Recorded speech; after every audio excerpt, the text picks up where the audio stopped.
the story is that by the time I was 25, I had made $500,000 in real estate, just moving every couple of years, buying a place, fixing it up, taking that income, buying another place, fixing it up. And I think when I was 25, I was staring at, $500,000 in my bank account, and I owned, some homes. And I was very, very interested in real estate. It was just something that I connected with as a child, architecture and design and real estate. So I used the proceeds from my primary residences to start buying land and building houses. I used the proceeds from that to start a real estate finance company, a mortgage company. And then I grew that company into the company that you and I partnered on much later in life.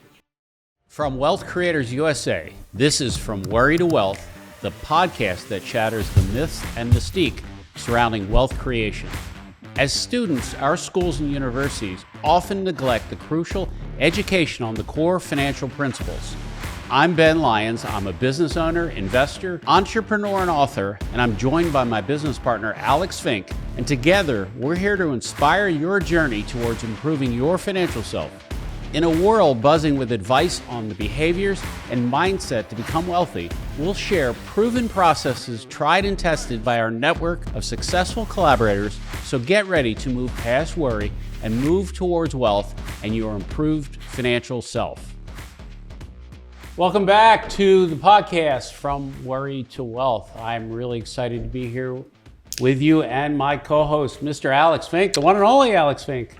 Yes, indeed. And he is still sporting that black T-shirt that we love so much. Same thing I wear every day. Doesn't Simon Cowell wear a black T-shirt? I assume. You don't watch American Idol? No, not really. I don't watch much television. No, it's not American Idol. It's X Factor. Is it? America's Got Talent. Yes. Britain's Got Talent. Okay. Somebody's got talent. I'm not All sure I know if it's is us, I have about 100. but I know somebody has talent. I have about 100 of these. So You do? I do. Yeah. Are they labeled? How do you know that you're not wearing the same one twice? Well, that is a good question. I'm going to have to work on that. Yeah, put a process You should in place. put fluorescent. Yeah, right. Okay, we digress. Indeed. Man, I am really excited about our topic today because in a previous or some other episode, we talked about me, but now we get to talk about something really, really fun. We're going to talk about Alex Fink. Are you ready, Alex? Now I'm supposed to lay down for this portion of the podcast? You can lay down. Yeah, that's fine. Yeah. You just can't fall asleep. That's okay. That's unfortunate. So what's really exciting is we you were one of the case studies in the book From Worry to Wealth, which I got the pleasure of interviewing you, and you and I have worked together now for 2009, I guess ish, 15 years. Wow. At least, yeah. Holy cow, I'm old. Yeah. And it's been a hell of a ride. I've often, and this is for our viewers, my wife asks me about something and I say, well, honey, I think two-dimensionally, but this guy, Alex, he thinks three or four-dimensionally. It's pretty fascinated. And she says, well, what do you mean by that? I say, well, I see things a certain way, but for some reason, Alex is able to see 2, 3, or 4 steps ahead.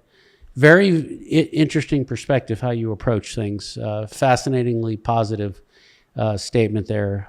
It's a talent that you have, and you're going to unravel some of that for us on this podcast. But again, this podcast is From Worry to Wealth, so we're going to dig into your whole story and also kind of relate to the wealth creation formula when you're going through all this. So take us back to when you were a little boy, Alex. Let's start there.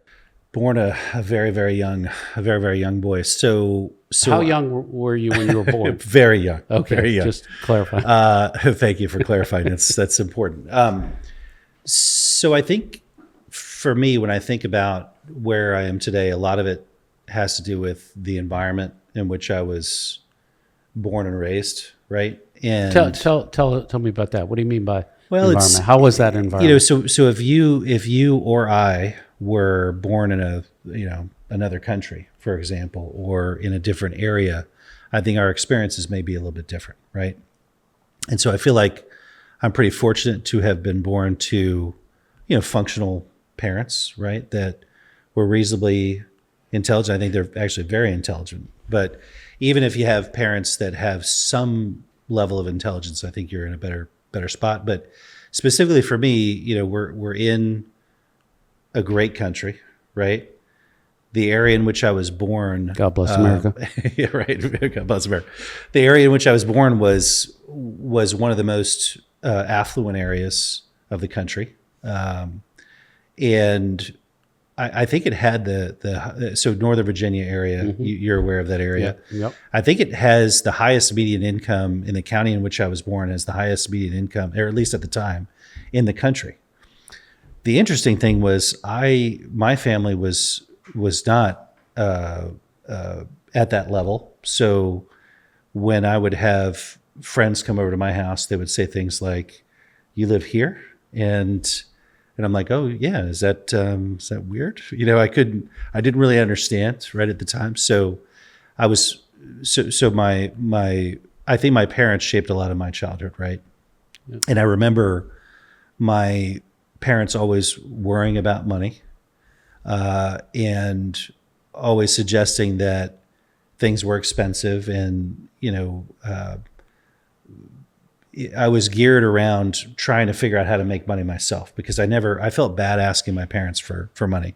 So we lived in so I think they put me in a really good position in that I'm getting a really good education where I grew up. They had made a lot of sacrifices for me.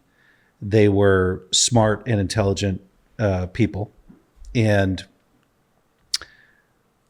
I think being in that environment was really helpful, right? So I had access to family that had been educated.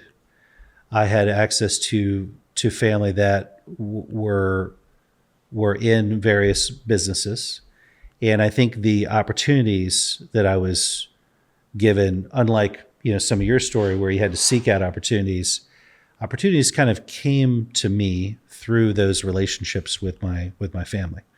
And so my dad was an electrical engineer focused on nuclear power plants, almost like a nuclear engineer.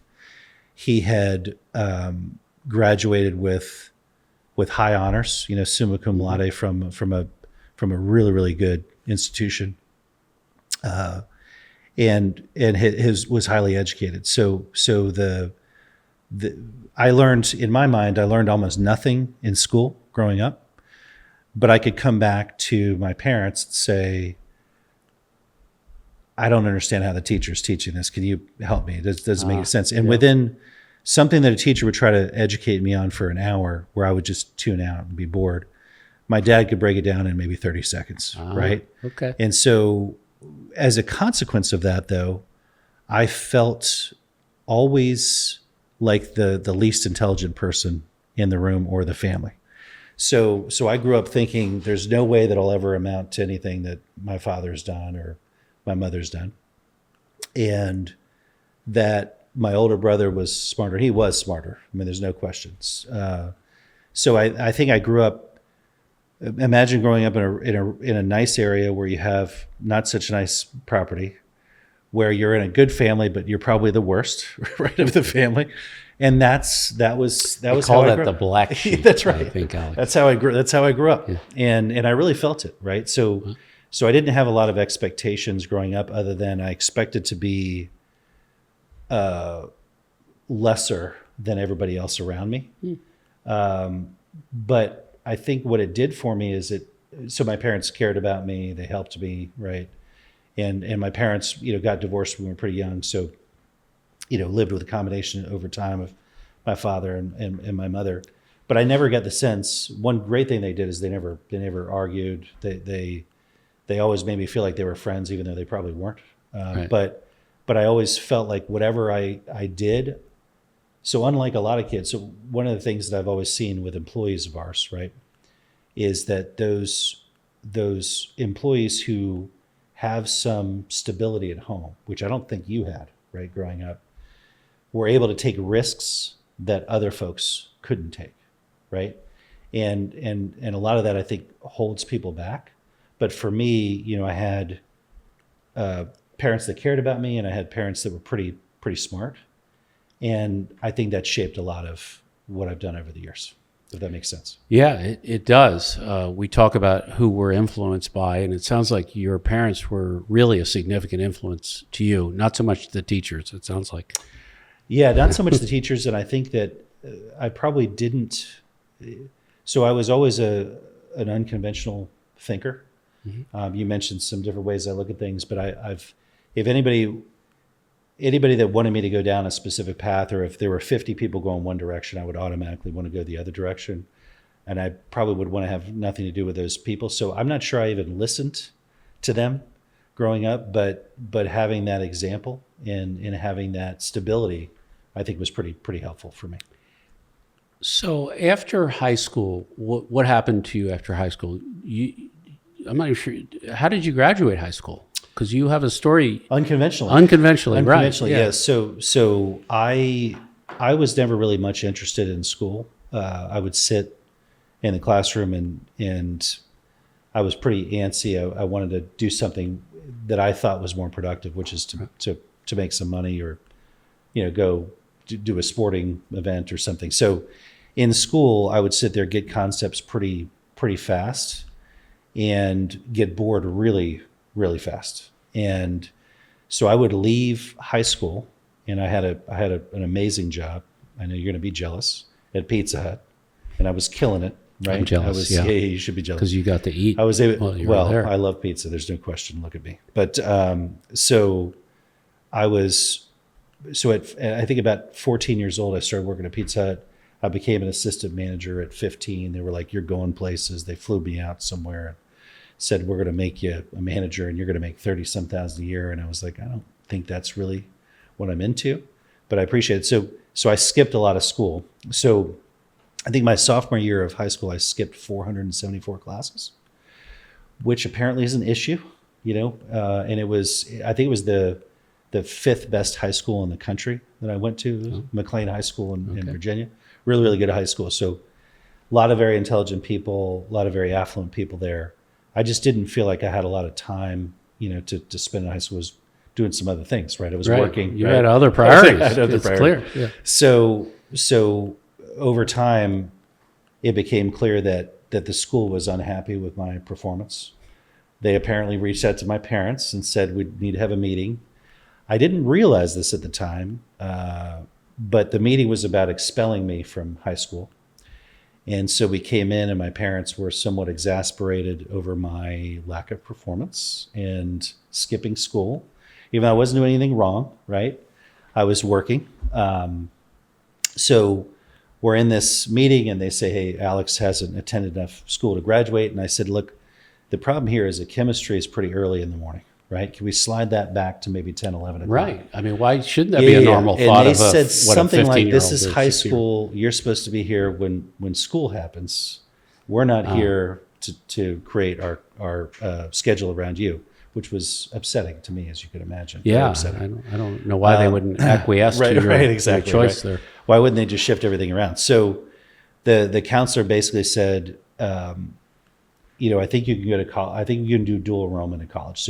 So at 16, I went to the local community college, and I did dual credits for however long. And then I graduated high school after I had a lot of college credits. Then I went to a pretty restrictive school. It was a religious school. I was dating somebody at the time that was going there, and I went out there, and didn't work out real well. Got kicked out of that school. Not for doing anything really wrong. This is college. Yep. Okay. So I violated the covenants they had around. This is a rated G PG show, so exactly. Keep it PG. What I would say is it was a pretty religious school, so you weren't supposed to have got it. Students of another. Yeah, you weren't supposed to have students of another sex in the same place, and so they found that out. Somebody, whatever, and they just kicked me out. And I said, "Okay, forget it. I guess I won't. School is really not for me." But in high school, got kicked out for not showing up, but I was working. In college, maybe I was kicked out for something I should have been doing, but that led me to. I see you like to follow rules. That's right. That's the pattern so far of this podcast. I remember calling my parents with my wife and saying something like, "My son, every time we give him a restriction, he crosses the line." And then my wife said to my parents, "When did that stop with Alex?" And they said, "It stopped? You're saying that Alex has stopped breaking all the rules. Yeah. So I didn't like the restrictions, clearly. Okay, so for those of you watching, Alex is a rule breaker. Yeah, apparently, right. I just don't like to be confined to the Got normal it. rules that everybody else. Yeah. So when I left college, I was 19 at the time. I started working for an IT company. That was an opportunity that came through my parents' contacts. And I think I started out in the mailroom.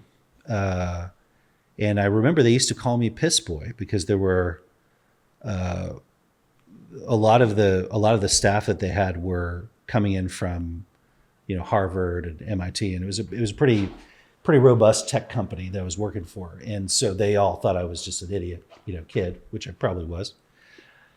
So I went from the mailroom into the ID department and then started running some of their infrastructure, and decided that I wanted to apply for another job. And fast forward a couple of years, not to make it too long of a story, I went to a couple other IT companies and ended up working at NASA headquarters in DC, making about $100,000 a year, when I was 19, and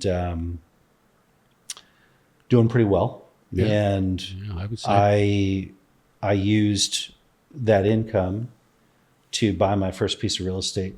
When I was 19, my dad was an engineer, and my mom actually ran a title company. So she credit to her, right? She told me, you probably should buy a house. And I said, oh, how do I do that? And so she showed me an FHA mortgage and said, you only have to put down 3%. So I remember calling her years later and thanking her, saying she's the reason I'm successful. But what she said in response to that was, well, I didn't make you buy the house. I told you how to do it, and you did it. She also said, but what did you do? And I said, well, I renovated the house. And she said, then what did you do? I said, well, I sold it. And then what'd you do? And so the story is that by the time I was 25, I had made $500,000 in real estate, just moving every couple of years, buying a place, fixing it up, taking that income, buying another place, fixing it up. And Right. I think when I was 25, I had, I think I was staring at, $500,000 in my bank account, and I owned, some homes. And I was very, very interested in real estate. So I started to, it was just something that I connected with as a child, architecture and design and real estate. So I used the proceeds from my primary residences to start buying land and building houses. I used the proceeds from that to start a real estate finance company, a mortgage company. And then I grew that company into the company that you and I partnered on much later in life. That's right. Yeah. So let's back into the wealth creation formula. Yeah. So why don't you share, kind of take the wealth creation formula and apply it to your strategy. The theme of this podcast almost every week is for us to really regurgitate for our viewers this formula that we've developed and Right. are really sharing just affirmation constantly of success stories that really prove and argue this formula.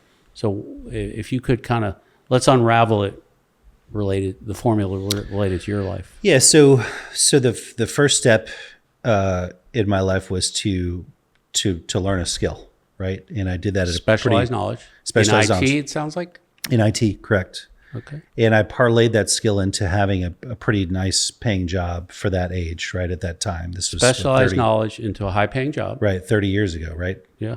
Decent money 30 years ago, right?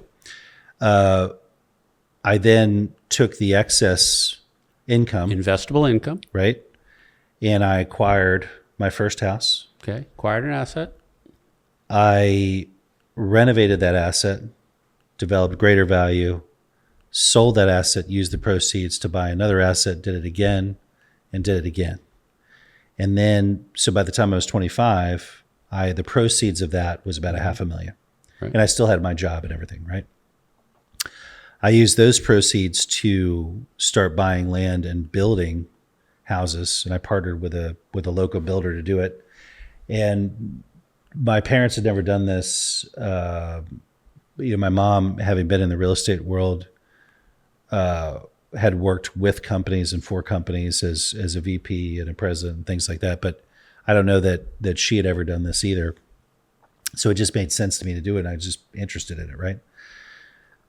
So started developing those projects, got out of that business, and my mother came to me and said, look, you've got a lot of experience in management because you're working with big companies.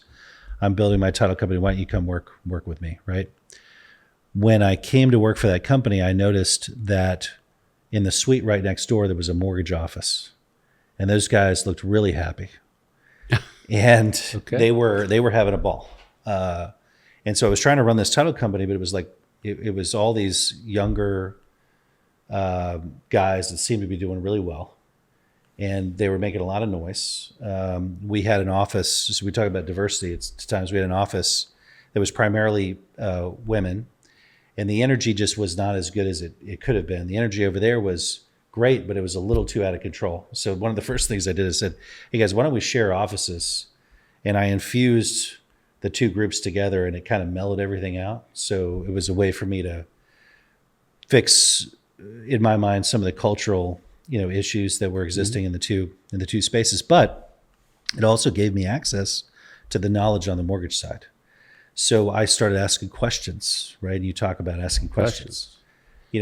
Tell me about these mortgages. Why does this coupon pay this, and why? Did you ask them why they were all so happy?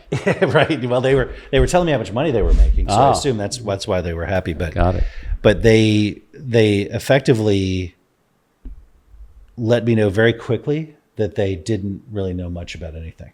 And when I look at a system like that, and I understand that there's money in the system and that most of the people don't really know how the system works, it signaled to me an opportunity to develop a better system, and endeavor to be in that space in sort of a different way than they were, right? So I decided to go into that business, and I started working for that same bank. I think my third month, you talked about your second month in, right, of lending.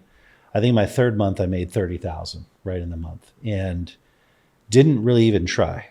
So people would call me and they'd say, hey, I'm thinking about getting a mortgage. And I'd say, well, I don't think that's a really good idea because refinancing doesn't make sense for you. And so I was honest with the people, and I was more of a consultative, salesperson. Mm-hmm. They seemed to like it. So they would refer another customer, and all of a sudden I had all these customers. At the same time, I was learning where the money was coming from, which was the more interesting thing for me. And I remember asking, I'm sure you've been down that road, right? I remember asking, I don't understand why the premiums are this way on this coupon and this. And they're like, Alex, here's what you need to know. Here's a sheet of paper, right? If you sell a mortgage at 7%, you get this. You sell it at 7.5%, you get this, right? That's all they knew. They didn't know anything about how it worked. Mm-hmm. At the same time, they had underwriters in their offices, so I started to learn how the loans were underwritten. And about 3 months later, I started my own brokerage, not too dissimilar to what you did. Right. About a year later, I got a line of credit and started lending. 2 years later, I had 1,200 employees at 36 offices throughout the United States. And I did that through leveraging the principles of the book. I leveraged the skill set that I developed to understand the system and to create a model whereby I could not only just provide an environment in which I could originate and sell mortgages, but I in my mind, I built a system that allowed me to go out to other people and say, hey, my system's probably better than what you have. Why don't you join me? You could make the same amount of money or more with less headache. So I leveraged the skill set that I had to go out and acquire people doing the same thing. And I became an aggregator, essentially, of mortgages. And that's how I built the company. So your IT and Correct. the way your engineering mind thinks, that was your core competency, and you built a system that people could plug into. Right. Is that accurate? That's right. Yeah. And the goal was to, with more volume, generally you get better pricing, right? Yeah.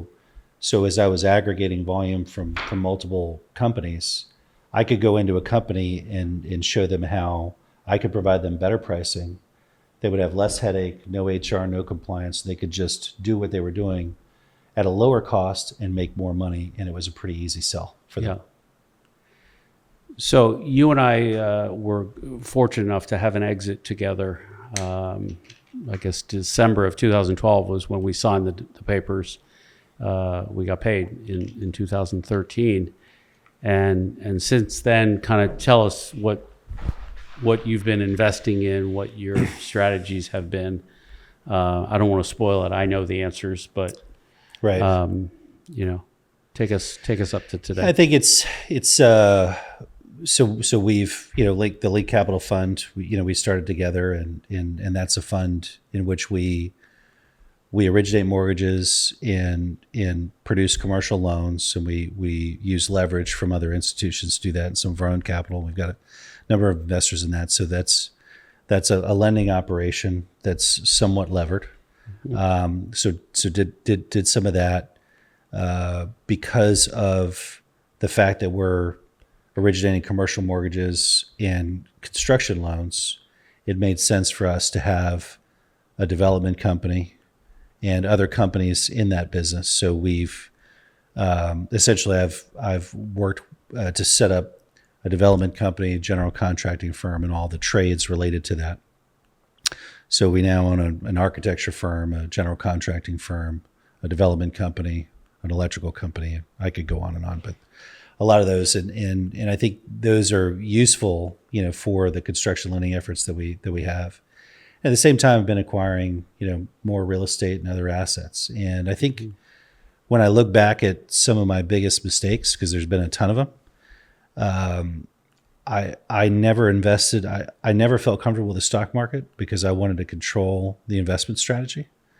So I had started out with some money in the stock market years and years ago, was unhappy with how it was performing compared to how I thought I could do it myself, and paired out of that investment a long time ago. Now, had I left that investment in place, I would be in a much different situation now. So that was bad. But the point is that the other thing that I've been doing is diversifying and investing in the stock market, but I can take a line of credit against that investment and use that as leverage to produce additional investments.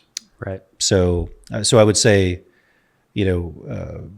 acquiring assets, real estate assets, investing in the stock market, and using leverage on both of those is what I've done with the income that we've made over the years, if that makes sense.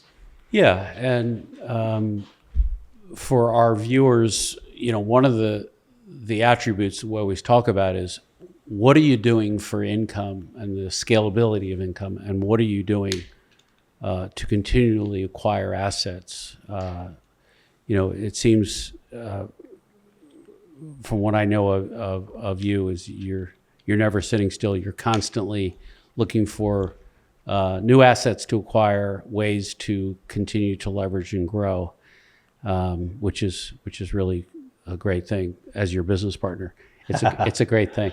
Right. I think when you feel like the least intelligent person in the room, maybe it creates a little bit more drive. So like you, I'm always working, right? But I also enjoy what I do, so it doesn't feel so much like work all the time. But I don't know that I've taken a day off for close to 20 years, including the weekends. And I think there's nothing special about what I've done. But what I would say is I probably put a lot more time and effort into income creation strategies and wealth creation strategies than some other people, and it probably shows. And I think that doing that over a long period of time and making some right decisions has led to a reasonable amount of success, for sure. Yeah. So just before we close, what's the biggest mistake you made? And there are so many, but I think the biggest mistake I made was not using leverage soon enough, because I think you got out of the gate quicker than I did in terms of investing in real estate. You could argue that one way or another, right? But you really had a process to go and acquire assets. I should have utilized leverage, understood and utilized leverage a lot sooner in my life, and if I did, I probably be worth a lot more money now. Yeah, I think there's a statement in the course From Worry to Wealth that says, when is the best time to buy assets? And I think it starts off and says 20 years ago Right. is the best time. Right. And the second best time is now. Right. Exactly. And I think that's a good illustration that For sure. you and I are both in that camp. To your point, I did start buying assets very young. Right. Stupidly, I sold them very young. Right. And, the lesson for our viewers is we're both saying the same thing. Yeah. Buy assets early if you can and hold on to them. Hold on to them. Because they will make a material difference. Yep. Any other words of advice before we wrap this up? I can share, we can make a joke. I think the best decision you've ever made is partnering with me. Well, there's no question about that. Ben. That hands I down. thought your worst decision was when you didn't call me back the first time I called you. That's true. That's true. I don't know. But you use humor way more than I use humor in your everyday life. And I think that's an attribute that I'll have to work on, the humor part. Oh, you're great at it. No, I'm a serious guy. Anything else you think before we wrap up? That's the only thing I would say is that our lives are a blueprint for this system, and I think many people's lives are. The key is starting as soon as you can, as you mentioned, and also, for goodness sakes, it would be nice if somebody learned from our mistakes, right? So learn from our mistakes. That's what I would say. That's my advice. And I think, as we develop out this podcast for our viewers, just to reiterate for everybody, this podcast is really about all the guests we bring in that will tell their stories and how they applied the wealth creation formula. We wanted to share Alex's background on this podcast. We shared my background on another podcast, but this podcast is not about your background or mine so much as it is this process or this formula that we preach here, that is really the mission and the message, that to go from worry to wealth, or as I say, from broke to wealth, is a very process-driven thing. And as an engineer, your mind is more process-driven, I think, than anybody I know. I think we can have fun sharing these stories about how we unravel the wealth creation formula. So it's fun. Thanks for being my partner on this. And for those of you watching, we'll see you on the next episode.